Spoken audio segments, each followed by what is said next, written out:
Hi, I'm John Green. This is Crash Course U.S. History, and today we're going to learn about one of the best eras ever, the 1920s. The 20s gave us jazz, movies, radio, making out in cars, illegal liquor, and the 20s also gave us prosperity, although not for everybody, and gangsters, and a consumer culture based on credit, and lots of prejudice against immigrants, and eventually the worst economic crisis the U.S. has ever seen. Mr. Green, but what about Gatsby? Yeah, me from the past, it's true that Gatsby turned out all right in the end, but what preyed on Gatsby, what foul dust trailed in the wake of his dreams, did temporarily close out my interest in the abortive sorrows and short-winded elations of men.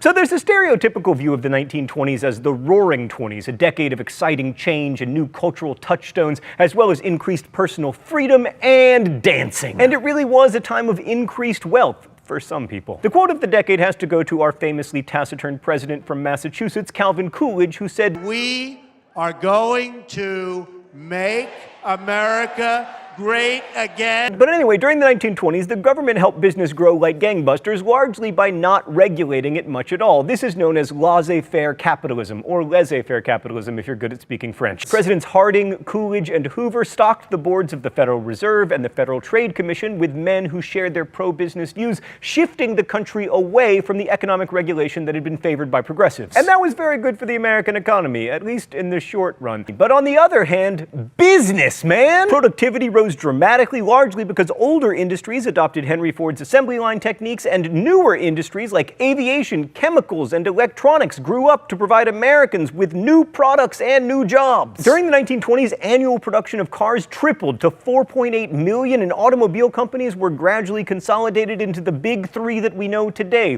Ford, Chrysler, and Harley-Davidson. What?